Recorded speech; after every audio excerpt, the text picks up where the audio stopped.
Let's talk about getting back on track after slipping up on your habits and on your routine. And I've been thinking about this a lot lately because back in April, I was super locked in. I was waking up at 5 a.m. every day. I didn't miss a single workout. My diet was super clean. But May was very different. And in this video, I'm going to talk about what exactly I had to do in order to get back on track. So just to give you a little bit of context, in May, the reason why my habits were kind of off schedule and off routine was because I had this very big exam for my PhD called the qualifying exam. So just in case you don't know, what this exam involves is you have to prove to a committee of 5 professors that your research is worthy of being a PhD. So it involves writing this 60-page document detailing all the work you've done and all the work that you plan to do in your PhD, and then this like 2-hour grill session where you present your work to this committee of 5 members and they grill you for 2 hours and you have to defend the work that you're doing. So I was preparing for this exam, but I also went on a trip right before the day of the exam. So I also had a lot going on in my personal life. And just to give you an idea of what this trip looked like, I took a red eye from Irvine to Newark, so New Jersey, and drove 8 hours down to Virginia, attended a graduation, drove 4 hours up to attend an engagement party, and drove another 4 hours back up to New Jersey to attend a book launch, and then took another red eye back to Irvine and Ubered straight to my qualifying exam and then took the exam. So this was a pretty crazy weekend. It probably was the most hectic weekend. It was 5 days, most hectic 5 days of my life. And my habits kind of just went out the window because my sleep schedule was completely thrown off. I wasn't really able to eat on my diet. I wasn't working out during this whole week. So it was honestly quite stressful and I had to actively take an effort to get back onto my routines. So let's talk about exactly what I did to do it. And the first tip that I can give you to get back on your routine after a break is to just try to do things that you do on your routine. And I know that sounds obvious, but let me give you the example of what happened to me. So right after my qualifying exam, I was exhausted. Obviously, I was happy that I passed, but I was exhausted. So what did I do? I went straight home. I bought Buffalo Spot, which is like this chicken place that I really love. I brought it home, and I was like, I'm just going to sit in bed, which is something I never do. Eat the Buffalo Spot, and watch a movie.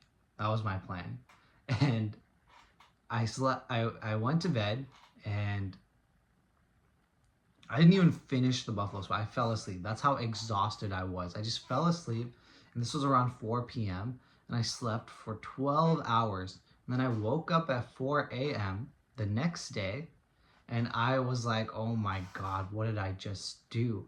And I still was so exhausted. So what did I do? I downloaded TikTok onto my phone and then scrolled on TikTok for like 4 hours.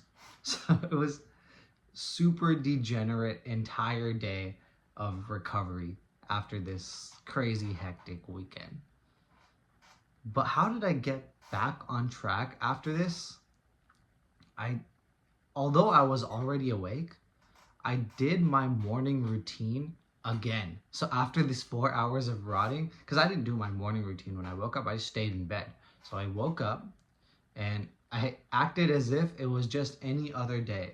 So I woke up, my morning routine is I wake up, I do 50 push-ups, I meditate for 7 minutes, I write in my journal, then I take a cold shower. So I did that, and then suddenly, it's like magic.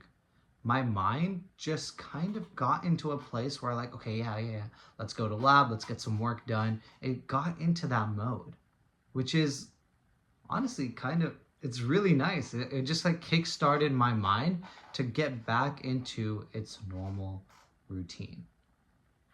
And honestly, this is kind of a side benefit, but because I I normally wake up so early, this plus the 4 hours of writing made it so that I got to lab around 9 a.m., which was still before anyone else got into lab. So that was that's another added bonus. If your baseline is waking up super early and getting all your work done before everyone else gets to work, then even if this is the worst case scenario and you are extremely exhausted and you end up scrolling for 4 hours in the morning before getting ready, you can still have a normal day by the lens of everyone else, which I think is extremely powerful.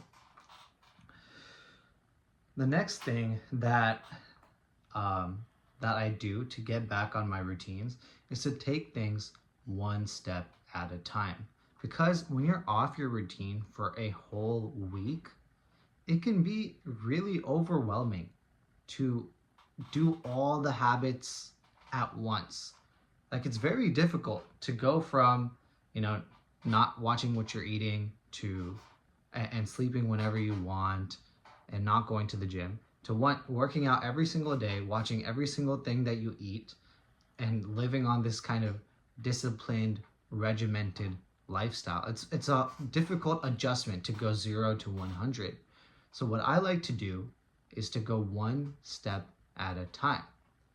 That it just makes it easier for your mind to handle, because if it's so overwhelming, it's going to be very hard to stay consistent. So what I did was I started by getting my morning routine back on track. So that was the first thing I did. I made sure I haven't missed my morning routine ever since I came back from the trip. And then I focused on my diet. Then I started tracking everything I ate again, and then it became pretty normal. And then what I did was I focused on going to the gym every single day. And then slowly, it took like 2 or 3 days, but eventually I got back. And it's not like I was not doing anything positive in those 2 to 3 days. I was doing some of them, right? On the first day, I still didn't track my diet. And on the second day, I still didn't work out. But I was doing everything else. And I built back up the habits that I already had ingrained in my mind from April, and it just slowly eased myself back into it. And then everything is just back to normal now. So honestly, just break it down into small steps and you will be able to get back on track. And the next thing I want to talk about is that it's okay to slip up every once in a while. Like when I came back from my trip and I had that moment where I was just eating my chicken wings in bed, I honestly was a little bit ashamed of myself, because I was like, why? How could I be doing this? And to that, I want to say that it's okay to slip up. The most successful people you know also slip up. And it's not about the fact that you slip up. What matters is that you eventually do get back onto your good habits. And the reason why, like, slipping up is almost inevitable, because discipline and motivation require your mental energy, right?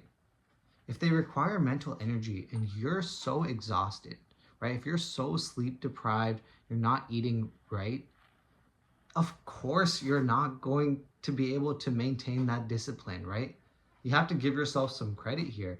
You need to be able to, your mind needs to be in a place where it can be disciplined, right? So it's important to take your rest your mind so that you do eventually, recover and regain the discipline that you need to stay back on your habits. That's why it's so important that whenever you can, you do stick as close to your routine as possible, because it's there for a reason. It trains your mind to be prepared for your day. And with that, I'd like to say that it's okay to slip up. And what matters is that you don't quit. That's literally the one thing that you can't do is quit and make your normal breaking your routine. You have to realize that the version of yourself that broke your routine is temporary and it's not your normal self. And you just have to snap back to your normal self. Once your normal becomes breaking your habit, that's when it becomes dangerous and you start losing all the progress that you've made. So, one thing that I like to think about is the version of yourself that you're proud of is the one that doesn't quit. And the version of yourself that you're ashamed of is the one that does quit. With that, that's it for this video. I really hope this helps, and I'll see you next time.